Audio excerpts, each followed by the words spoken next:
अगला दिन होता है और अंशिका अपने काम में बिजी थी और पारितोष के पापा जो कि अभी के दादाजी है वो अभी को लेकर बाहर घुमाने लेकर गए थे। ऐसे ही खेतों वेतों में थोड़ा रोड वोड में घूम लेते हैं। 1 घंटा हो जाता है और वो अभी तक आए नहीं थे और फिर अचानक से इनकी डोरबेल बजती है बड़ी तेज तेज।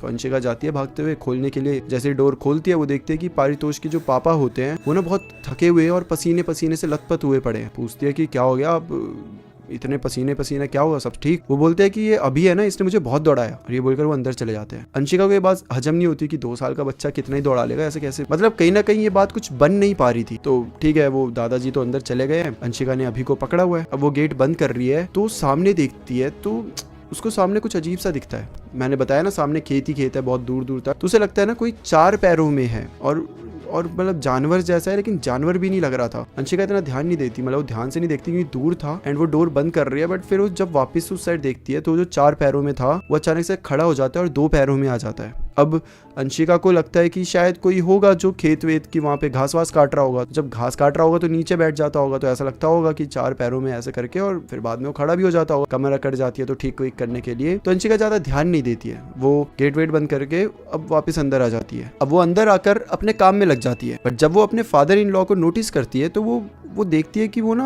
जब से बाहर से आए हैं तब से वो बड़े डरे हुए, सहमे से, खोए खोए से लगते हैं। उन्हें कभी बुला भी दो तो एकदम से ऐसे चौंक जाते हैं कि हाँ क्या क्या हुआ, ऐसे करके। शाम को अंशिका पारितोष से कॉल में थोड़ी सी बात करती है, उन्हें पूरे दिन का हाल बताती है। पारितोष उनको बताता है सारी अपनी चीजें, जो पूरे दिन हुआ, और अब सोने की बारी आ जाती है। अब अंशिका जब रूम में आती है तो देखती है जो अभी होता है इनके 2 साल का बच्चा, वो सो तो रहा था लेकिन बड़े अजीब तरीके से सो रहा था। मतलब कि उसने ना कंबल वंबल पूरा अपने सर के ऊपर ऐसे एकदम बांध के पूरा पैक होके सो रहा था। अंशिका जाती है और वो कंबल ऐसे खींच के थोड़ा नीचे करने की कोशिश करती है, और ना सफोकेशन ये सब भी हो सकती है। अब वो ये सब कर ही रही थी कि तभी पीछे से दादी जी आ जाती है और अंशिका को बोलती है कि लो बेटा मुन्ना को सुला दो।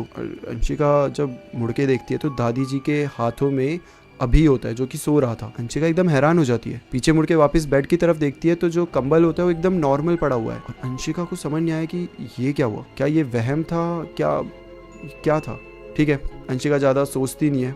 अब अभी को लेती है, अपने गोदी में ऐसे रखती है और उसे जैसे सुलाने के लिए बेड के ऊपर रखती है। बेड ना बड़ा जैसे गद्दों वाला होता है ना, बड़ा सा बेड होता है, मतलब उसकी ऊंचाई काफी बड़ी थी उस गद्दे की। तो जब वो अभी को उस पे रखती है ना तो ऐसा लगता है ना कि अभी के साथ साथ कोई और भी है जो उधर लेट गया लेकिन दिख नहीं रहा। मतलब कि जैसे अभी को रखा, अभी के साइड में जो गद्दा था वो भी ऐसे दब गया नीचे की साइड। मतलब ऐसा लग रहा था कि कोई और भी वहां पे लेटा हुआ है, बस दिख नहीं रहा। अंशिका एकदम से हैरान हो जाती है, वो अभी को एकदम उठा देती है और अंशिका डरते हुए जो उसके बेड पे जो ब्लैंकेट बिछा हुआ था वो पूरे ब्लैंकेट को ऐसे हटा देती है। और जैसे वो उस पूरे